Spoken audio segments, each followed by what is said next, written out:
Buenas y santa gente curiosa del internet. Bienvenidos a un nuevo episodio de Bajame la Tierra.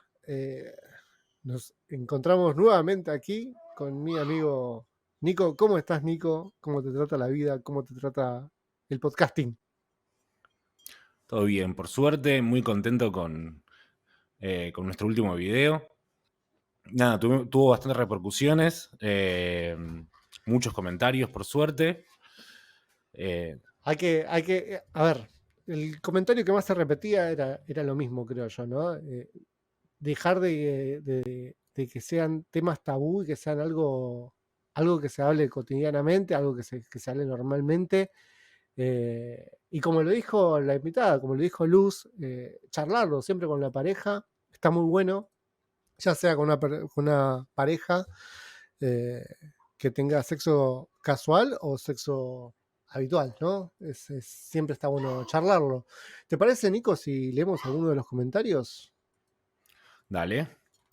Eh, a ver, tenemos a Carolina Godistip 132, que nos dice tomar estos temas con seriedad, pero también con liviandad, hace que se le saque el tabú al sexo, sobre todo el placer. Fue todo muy interesante lo planteado por Luz.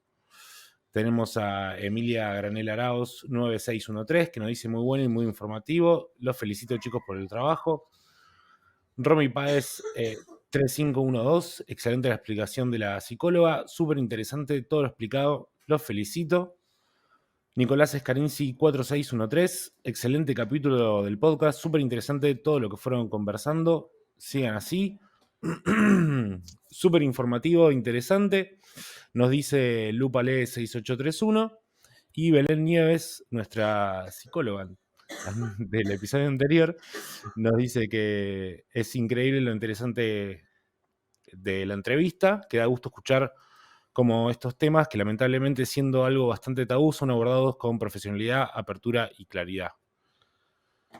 Después tenemos a Giovanna Merlo 6109, que dice, me parece excelente todos los temas que se fueron tocando, que se informe la diferencia entre el squirt y el orgasmo, muy responsable por parte de la profesional, resaltar que no hay situaciones correctas e incorrectas, sino que todos somos distintos. Ojalá se sigan concientizando los conceptos referidos a las prácticas sexuales, sexo no es igual a penetración, muy interesante, los felicito. Y una Y carita Pablo con Bancini, estrellitas. Eso es. y Los carita con emojis, los estrellitas. emojis son geniales. Y Pablo Bancini 9307 nos dice, muy bueno, súper interesante. No sé si vos tenés ahí los de Spotify. Sí, tenemos de Spotify también. Marcos Agustín Molina, interesante info. Felicitaciones por este episodio 3. Y Daniela Amenedo. Amenedo dice: Genia Luz, ya la seguía en Instagram. En la próxima juntada de amigas los ponemos de fondo, así podemos bajar a tierra, grosos. ¿Te imaginas un grupo de chicas nos esté escuchando en este momento? Y esté diciendo quiénes son estos, miren las cosas que dicen. Muchísimas gracias a todos por los mensajes, por los comentarios y por favor sigan comentándonos porque eso hace crecer al canal, hace crecer a Spotify. Síganos, obviamente, pongan, o sea, no me dan los números, porque vos sabés que las visualizaciones son altas, pero los que nos siguen en el canal son pocos. Así que por favor les voy a pedir a todos aquellos que nos escuchan que nos sigan, que den seguir en suscribirse en el canal.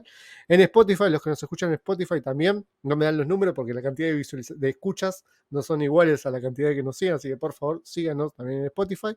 Y en Instagram tampoco me sirven los números porque son menores la cantidad de seguidores. Queremos llegar a más gente, así que por favor nos siguen en Instagram como Bajámelo a Tierra, nos siguen en Spotify como Bajámelo a Tierra y en YouTube como Bajámelo a Tierra OK. Como dijimos en el video anterior, es un clic, no cuesta nada. Por naturaleza somos personas que les gusta opinar por más que no sepamos del tema. Nos gusta opinar de política, de fútbol, de religión, de cualquier tema. Por este motivo, hoy estamos acá. Vamos a hablar con expertos para que la próxima vez que estemos en un asado y salga un tema para charlar, podamos decir, es así porque lo escuché en Bajámelo a Tierra. Bueno, hoy tenemos un invitado muy especial. Tenemos al doctor Sebastián Vaquero, médico neumonólogo, jefe del servicio de neumonología en el Sanatorio de la Trinidad de Palermo y gerente de prestaciones médicas en Obra Social ACE. Es un profesional con muchos años de experiencia que hoy nos va a bajar a tierra. ¿Qué tema nos va a bajar, Lucas? Un tema delicado, un tema que hay que cuidarse, un tema que todos tenemos que hacernos, creo yo, los chequeos, los controles. El tema EPOC, ¿no? Es algo que es una sigla que pues son siglas que venimos escuchando hace bastante, pero poco se sabe, mucho miedo se le tiene, así que vamos a escuchar, vamos a entrevistar y que nos va a bajar a tierra el doctor con matrícula nacional número 101-611, doctor neumonólogo, el doctor Sebastián Baquero.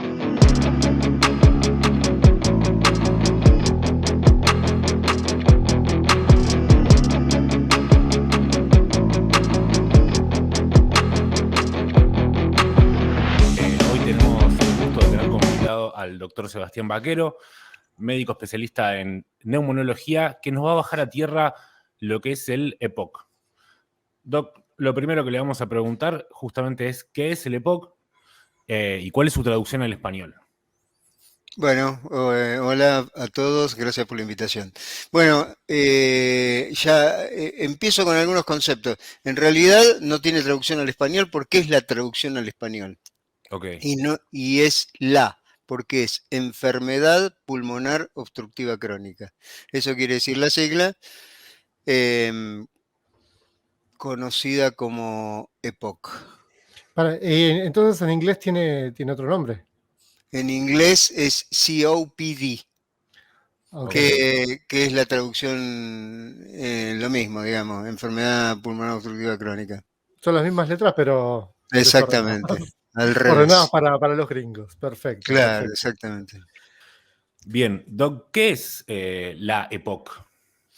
Bueno, la EPOC, hay una nueva clasificación del año 2023 que hace la iniciativa global para la enfermedad pulmonar obstructiva crónica, que es muy conocida, tiene una sigla que se llama GOLD, y es una afección pulmonar heterogénea, es decir, que tiene varias formas, que se caracteriza por tener síntomas crónicos, que son la falta de aire, que son la tos, la producción de esputo, de secreciones pulmonares, y que esto se produce por alteración en las vías respiratorias, que son los bronquios y los bronquiolitos, o los bronquiolos, y destrucción del tejido pulmonar, concretamente los alvéolos, que es el enfisema.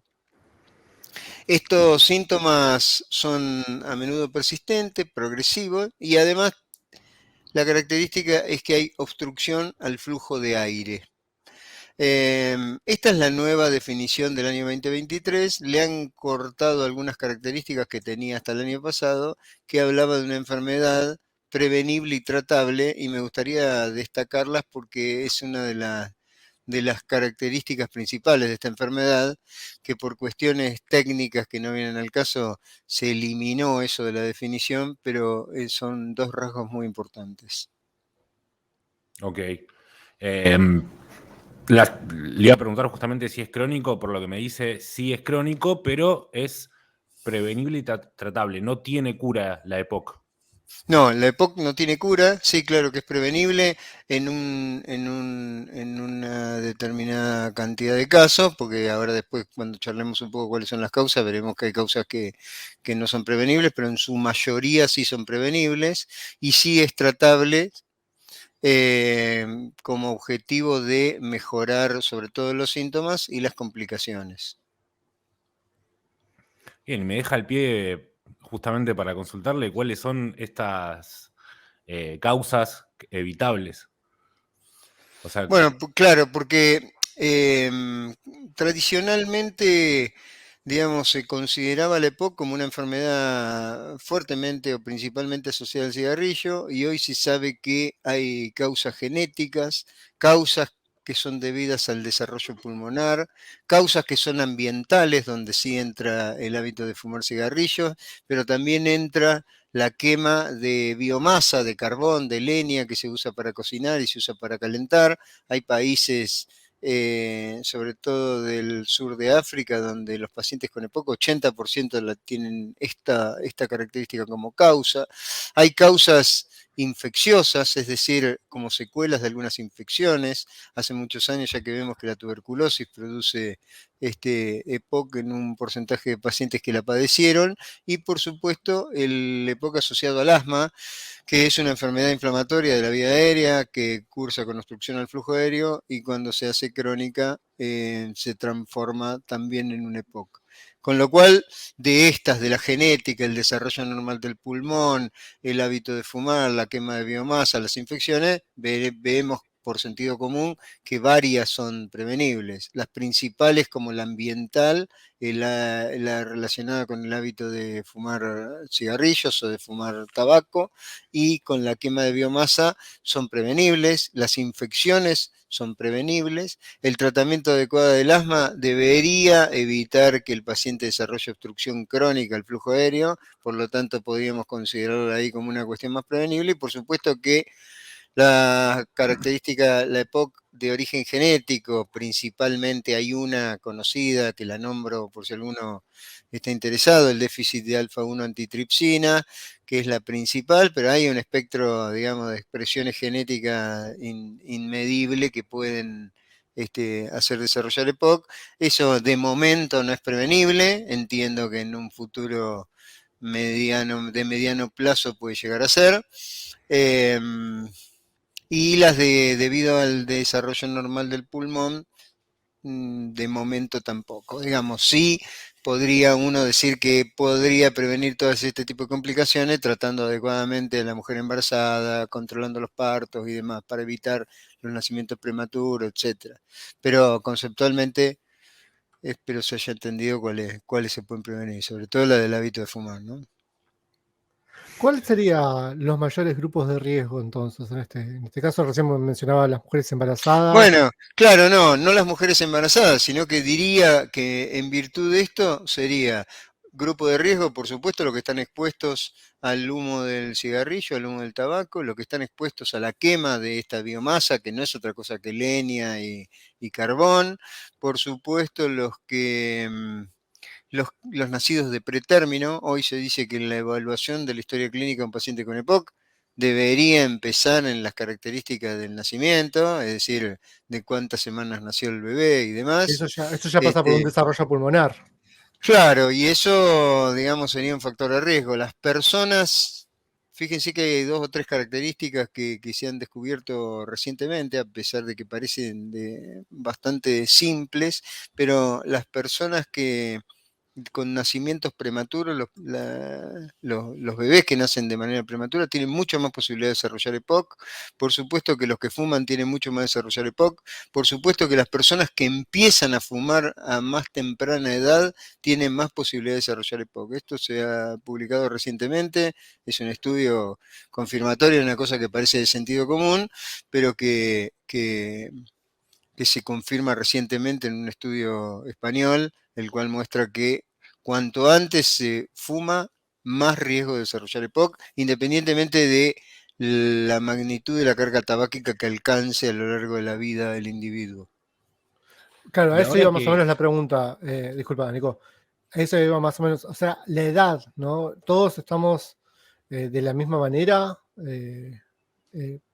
igualmente parados ante el EPOC, o sea, un Eh, niño, un joven, un adulto, una persona bueno, hay mayor. algunas características que aumentan en una población de pacientes.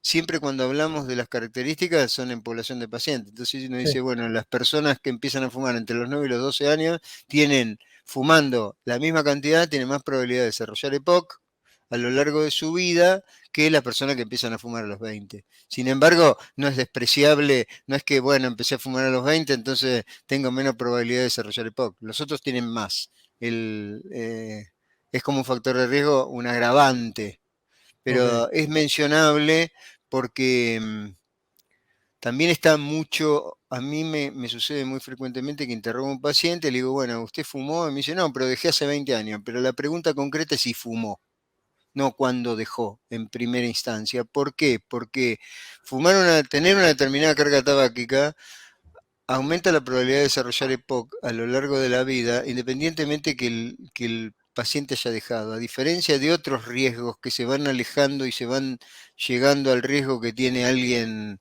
dentro de algo, alguien, el riesgo normal de desarrollar una enfermedad, el desarrollo de EPOC no disminuye tan categóricamente con los años.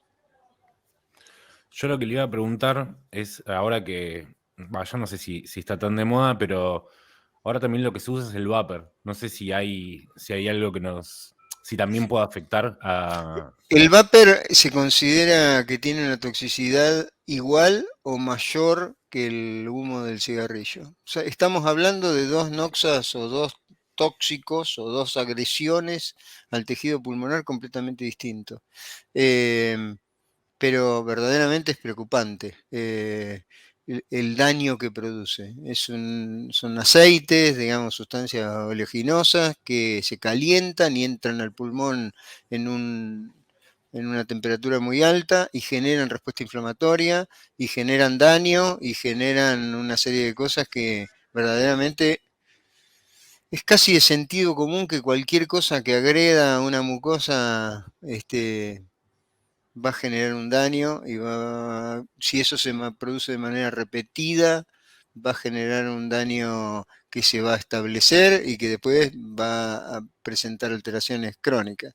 Pero, digamos, hay algunos, para la edad de ustedes, 2 o 3 conceptos que me gustaría que quede claro. Armar un cigarrillo con tabaco del más puro y con un papel del más puro produce la misma lesión en el pulmón que una marca comercial con un filtro.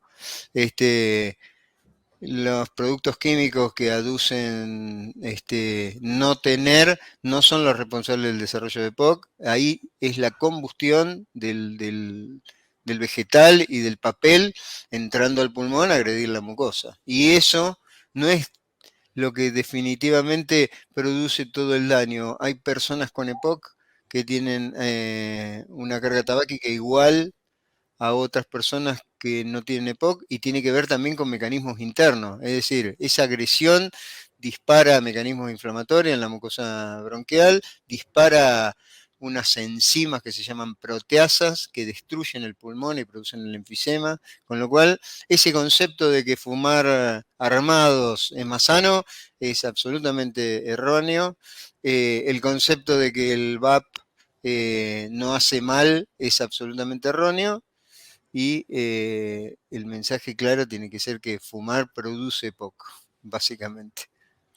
Él menciona que el VAP, o sea, digamos, es más tóxico que el cigarro, el cigarrillo. Bueno, ¿Armado o desarmado? digo, no sé si más tóxico, no sé si está medido, es más tóxico, sería medio poco ético hacer un estudio donde se mida toxicidad de algo, pero sí que produce mucha toxicidad pulmonar, produce daño pulmonar. Hay casos de pacientes internados en terapia intensiva producto de esta lesión que produce en el pulmón y demás, ¿eh? Sí, sí. Y se ve cada vez más frecuentemente porque cada vez se fuma más. Hay alerta en todo el mundo, hay países de Europa que todos fuman, todos vapean, digamos.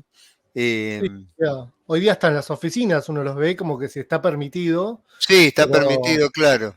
pero es un humo también bastante molesto, porque termina Sí, siendo mucho más humo que un cigarrillo común. muchísimo, un humo espeso, de gran Y volumen. hasta incluso Este, ahora que vienen con esos sabores, con esos fragancias, por decirlo de alguna manera, sí, eh, no, es mucho más el olor, ¿no? Así sí, que, sí. ¿y en qué lugar estaría la marihuana? La marihuana también produce poco. Me imagino, Lo que, sí, porque lo es que algo que entra termina, al pulmón, pero es un humo que uno inhala. Imagínate que si la leña produce POC, claro, este, antiguamente lo que pasaba con la marihuana, y esto digamos es de conocimiento público, lo que pasaba con la marihuana era que fumar marihuana era una situación ocasional. Hoy en día hay una cantidad de consumidores de marihuana que lo hacen de manera asidua y frecuente, incluso durante todo el día, y eso evidentemente produce daño pulmonar y además la marihuana está asociada con daño cardiovascular, mayor probabilidad de desarrollar insuficiencia cardíaca, desarrollar ACV, más allá de todo el deterioro cognitivo que produce, pero es bastante, se está viendo que estos individuos que consumen mucho más frecuentemente tienen muchísimos daños orgánicos que uno no se esperaba, ¿no? Porque era una cosa mucho más esporádica. El fumador de marihuana hace 10, 15 años era alguien que fumaba un cigarrillo de marihuana, eventualmente. Alguien con mucha frecuencia era alguien que fumaba un poco de un cigarrillo de marihuana por día. Hoy hay gente que fuma permanentemente, ¿no? Y Doc, le hago una consulta. ¿Cuál es la diferencia entre la EPOC y el asma? El asma es una enfermedad inflamatoria de la vía aérea y la característica principal es que la obstrucción que tiene el asma es reversible. Es decir, cuando uno usa broncodilatadores, la obstrucción se revierte. En la EPOC mejora esa obstrucción, pero nunca es reversible. La obstrucción es fija. Esa es la característica tradicional principal. Después estamos hablando de enfermedades distintas. Hay destrucción del tejido pulmonar, en el asma hay mucha más inflamación de la pared bronquial, mayor hipersecreción, hay hipertrofia del músculo de los bronquios. Son dos enfermedades distintas con características muy similares, sobre todo la principal que es la obstrucción al flujo aéreo. Es decir, el aire inicialmente no sale porque por características físicas de la respiración, la inspiración es activa y la expiración es pasiva, esa inflamación aumenta la resistencia de esos caños que son la vía aérea y hacen que el aire inicialmente no pueda salir. Entonces entra un volumen determinado y sale un volumen menor, entra un volumen determinado, sale un volumen menor, y así sucede varias veces hasta que queda un volumen atrapado que hace que tampoco sea fácil ingresar el aire. Entonces, al desinflamar la pared bronquial, el aire sale más fácil y entra más fácil. Pero básicamente, una obstrucción es fija y la otra obstrucción es reversible, conceptualmente. Por supuesto que esto tiene, desde el punto de vista médico y científico, una cantidad de variables que no tiene ningún sentido que charlemos, pero conceptualmente ocurre eso. ¿Qué estudios se realizan cuando se le detecta para detectar justamente que una persona tiene EPOC? Más allá de los síntomas que puede tener, ¿qué estudios se realizan? Para determinar y corroborar la obstrucción al flujo aéreo se hace una espirometría. Una espirometría es un estudio de función pulmonar donde el individuo sopla a través de un aparatito, que es un espirómetro, una boquilla, y eso mide algunos parámetros que evalúan y permiten determinar si hay obstrucción al flujo aéreo.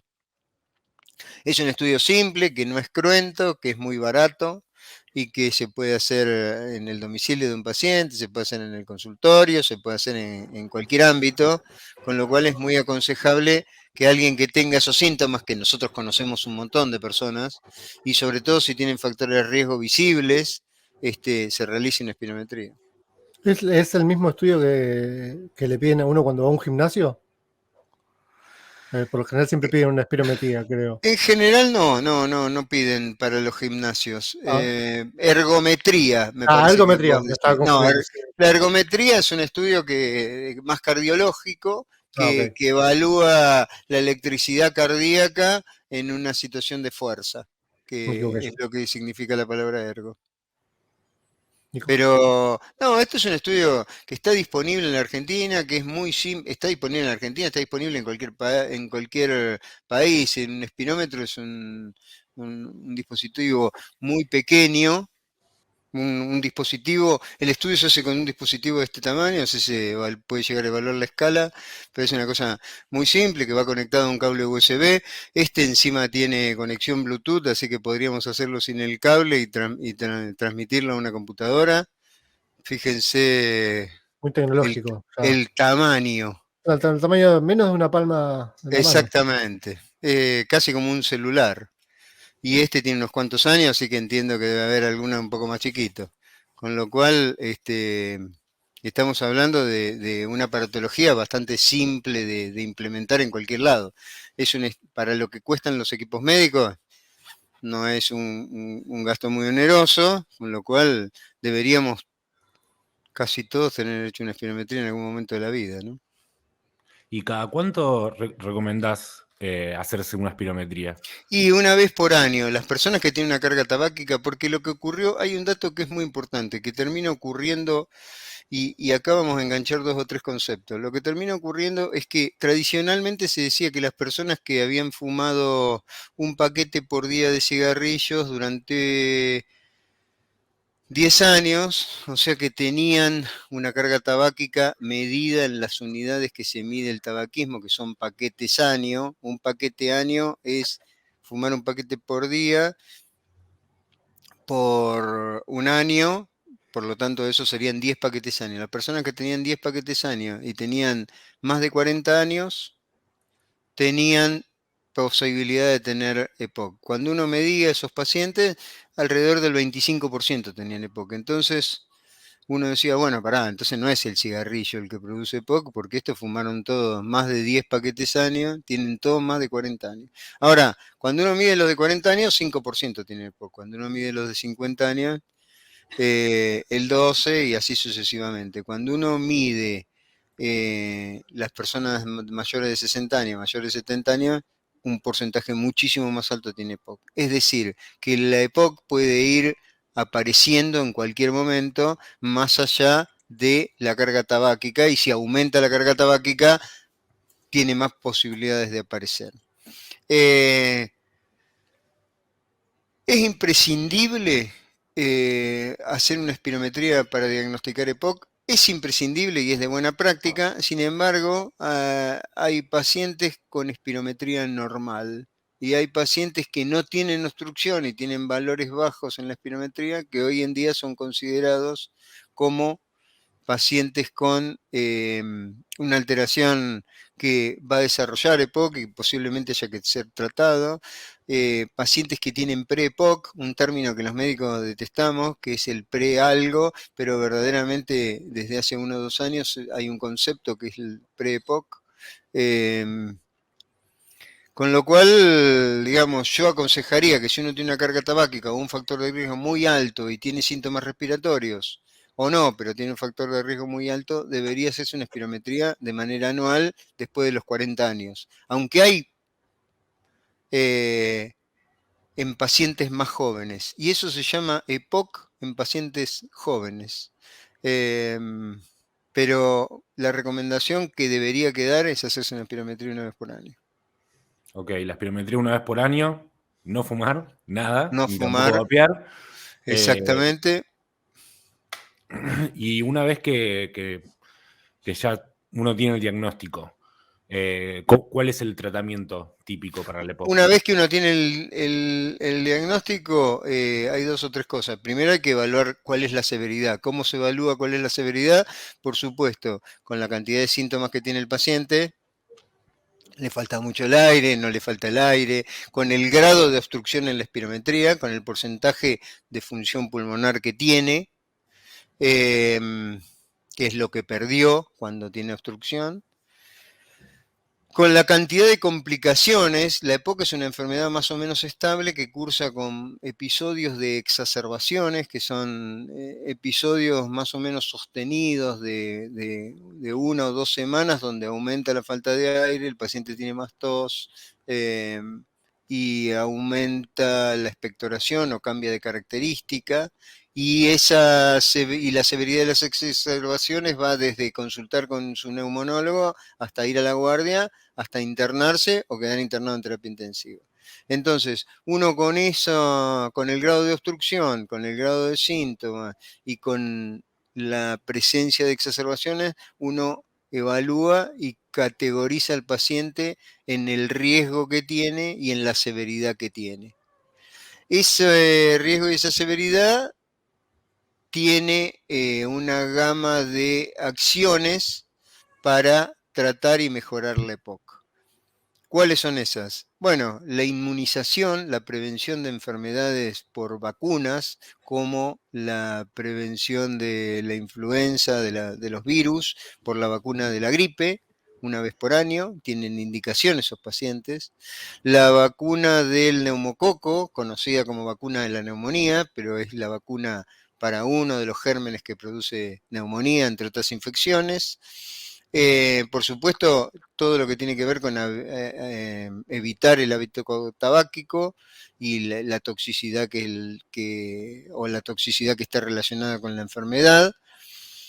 Por supuesto, el ejercicio físico mejora muchísimo el estatus de la enfermedad, y luego las terapias inhalatorias, principalmente con broncodilatadores. Un broncodilatador, 2 broncodilatadores, y hoy disponemos de una terapia triple en el cual se agrega un corticoide inhalado para determinadas circunstancias y determinadas características de pacientes.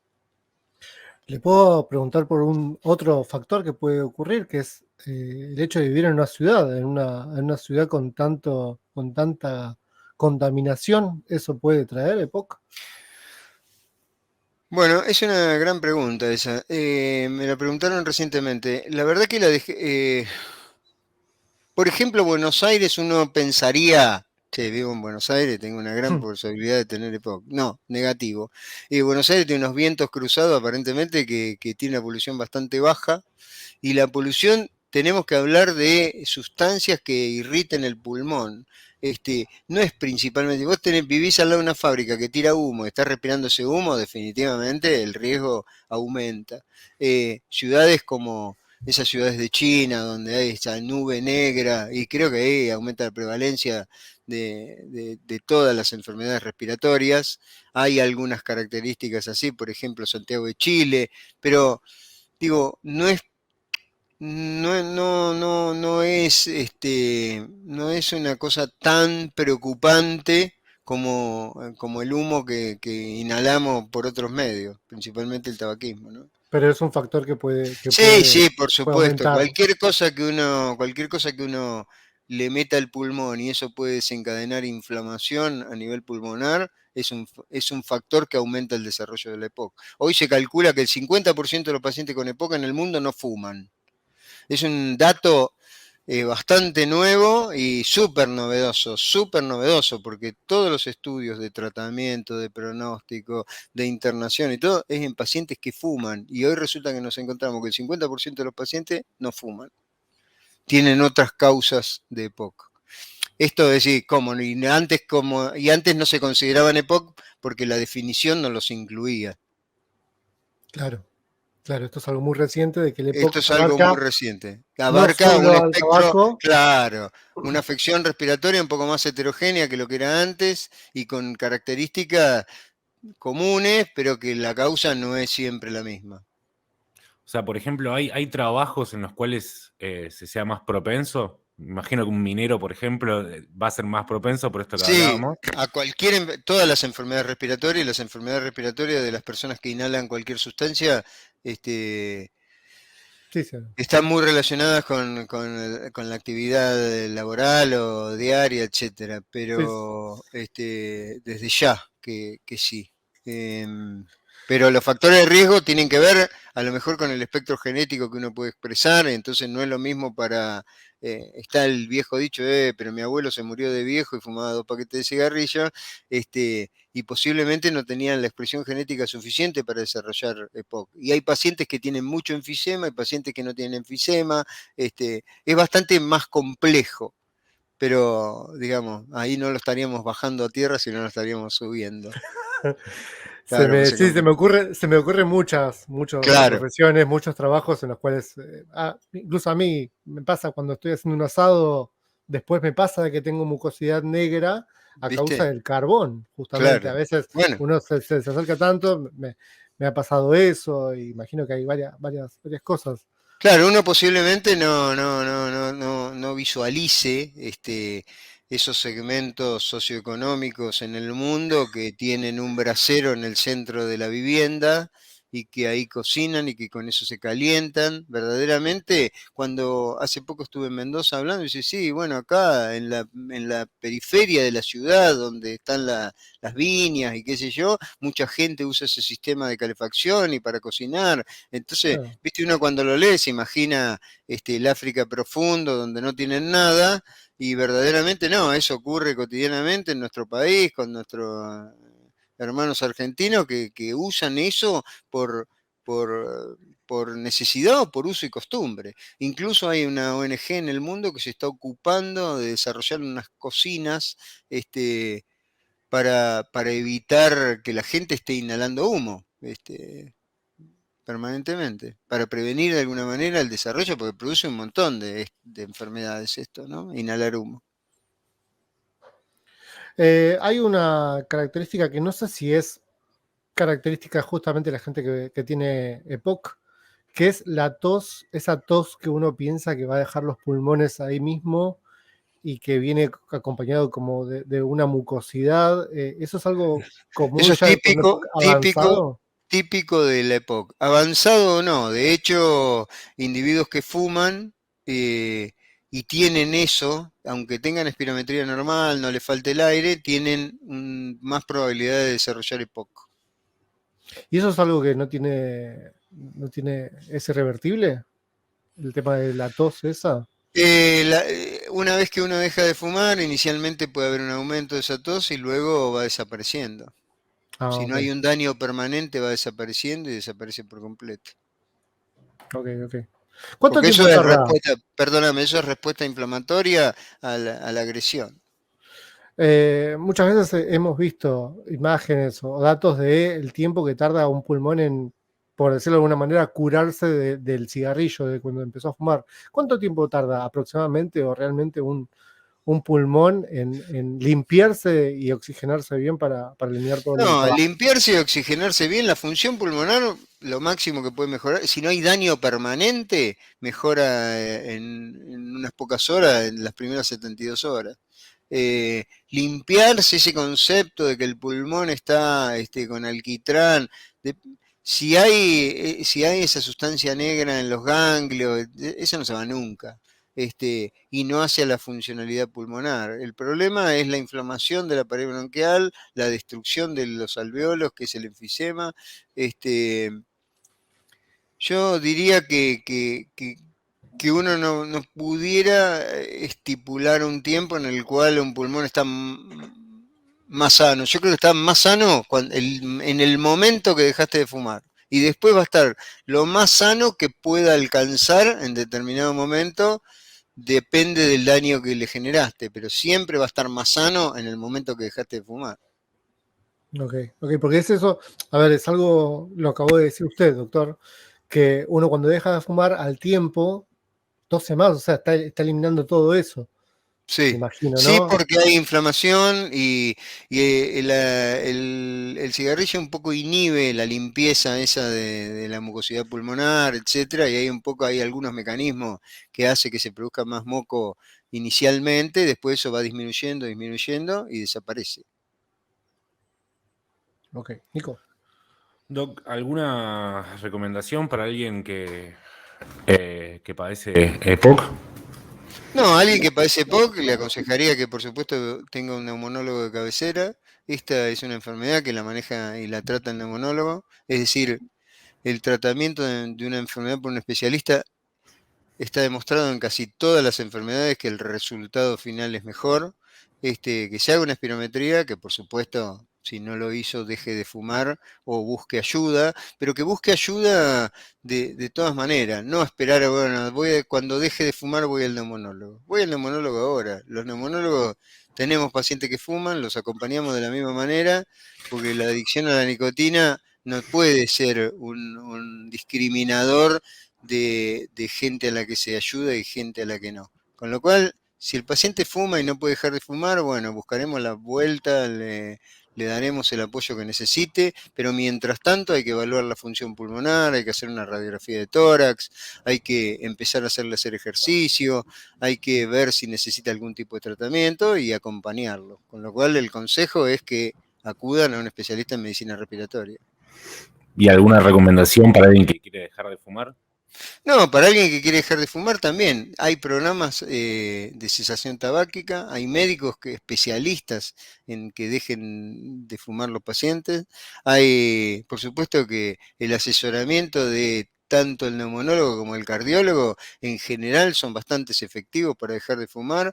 Para un problema que uno no puede solucionar solo, tiene que pedir ayuda. Y el concepto tiene que ser ese. Uno quiere dejar de fumar, pero le parece que es difícil. Yo fumé 20 años, no hablo porque me parece, y verdaderamente uno no concibe ni la vida sin fumar. Dice, no, dejar de fumar es una locura, ¿qué voy a hacer 24 horas al día sin fumar? Y existe una vida sin fumar que es muchísimo más sana, y muchísimo mejor, y además más barata hoy. Más barata, sí. Me dijo un paciente que costaba 1.200 pesos, también que si el podcast no lo publican rápido, Sí, va a estar, va a puede estar. ser barato, pero digo, hay que buscar ayuda y empezar a encarar el problema. Yo le digo muchas veces a los pacientes, dicen, pero a mí me cuesta. Bueno, no, te cuesta, pero estás acá.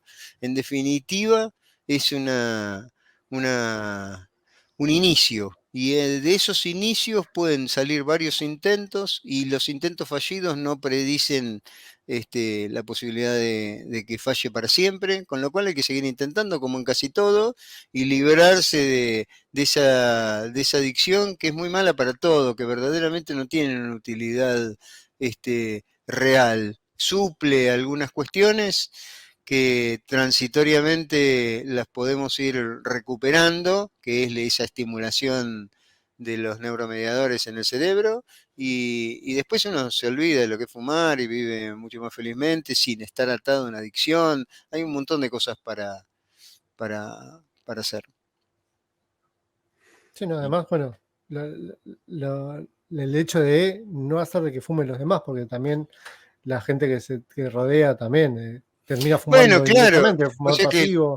el tabaquismo no ha disminuido, pero sí, digamos, en determinados segmentos sociales, ustedes lo ven, en un cumpleaños la gente se quiere afuera a fumar, salen de los restaurantes a fumar, hay como un grado, antiguamente se fumaba en todos lados, y hoy fumar al lado de un chico es medio criminal. La verdad Claro. que hay que tener de una embarazada, hay que ser un poco más respetuoso, hay que librarse de ese hábito que es sumamente tóxico, sumamente adictivo, hoy sumamente costoso, y que verdaderamente no aporta nada. Es un hábito sin ningún sentido, ¿no? No sé si usted tendrá la respuesta a esta pregunta, pero se la voy a hacer igual. ¿Por qué el VAP está permitido si es igual que un cigarrillo? Me está Bueno, diciendo. yo lo que creo es que, digamos, es algo no, no está prohibido. No No, sé no, si no. está permitido. No está prohibido. Es Entonces, una línea muy delgada entre lo que se puede y no se puede hacer. porque estar permitido es haber evaluado que no hacía mal, y entonces le damos permiso a que exista. En este caso es una práctica reciente que está muy asociada con el hábito de inhalar humo, que viene de hace 2000 y pico de años, y que no hay evidencia inmediata de que produzca una muerte desagradable de manera brusca, con lo cual eso hizo, entiendo, que no se prohibiera y que no se analizara. Siempre, digamos, no vamos a hablar de teorías conspirativas ni nada parecido, pero digo, siempre que algo se prohíbe o se aprueba, hay un trasfondo que uno imperceptible, que no tiene nada que ver con lo que uno cree. En este caso yo diría, no tiene prohibición porque no tiene prohibición porque nadie analizó si verdaderamente produce un gasto en salud, si produce un comercio que produce actividad ilegal alrededor, si daña al que está al lado del que vapea, qué sé yo. Me parece que lo que no está es prohibido, que no es lo mismo que estar permitido o tener aprobación como si fuera un medicamento. Pero imagino que se hacen estudios en base a esto, ¿no? A ver No, o qué sea, tan ahora nocivo se puede llegar empiezan a a ser. hacer estudios, de los daños que llegan, de los pacientes que llegan a los hospitales. Entonces, empiezan a llegar pacientes al hospital con daño pulmonar y ahí los investigadores empiezan a decir, bueno, juntemos estos casos, analicemos a ver qué características tenían, así se hacen los estudios. Claro, Pero me puede parece llevar que viene. años en llevar estos números a unas cifras que indiquen de que el VAP es malo. Es como la sal, es como que vos me digas, ¿cómo no te prohíben que le pongas a la comida la cantidad de sal que vos quieras? Y Mm, no está prohibido usar sal. claro, No está bueno. Ahora a nadie se le ocurriría ir a analizar la sal y prohibirla. Y sin embargo tendríamos mucho mejor salud si no consumiéramos sal. bueno, pero es difícil a veces. No, nos moriríamos, pero bueno. Nico, Yo la verdad no tengo más preguntas, más que si hay algo más, Doc, que quiera agregar, que le parece que sea importante y no le hayamos preguntado. Como resumen, entonces es una enfermedad crónica que tiene algunos rasgos bastante prevenibles, que es tratable, que hay que buscarla con visita regular al médico especialista en medicina respiratoria, que hay que hacerse una espirometría, que es un estudio barato, y que por supuesto hay que evitar todas las situaciones que se produce toxicidad pulmonar, principalmente, y la más conocida, por supuesto, el hábito de fumar. Y básicamente creo que con eso resumimos un poco todo lo que conceptualmente necesitamos saber. hacer ejercicio también, que lo dijo, Hacer ejercicio siempre, sí, claro. y después ser posible vivir en las sierras, que es un aire bien puro, ¿no? Y bueno, no era la conclusión, pero está bueno. Está bueno, siempre es una excusa para ir a conocer un poco de la Argentina y respirar un Exactamente, poco de aire. Muchas exactamente. gracias, Doc, por toda esta información que nos No, acaba de dar. por favor. Esperemos tenerlo en otro episodio, enseñándonos y Encantado. bajándonos a tierra muchos más temas que Muchas gracias, encantado y gracias por la invitación.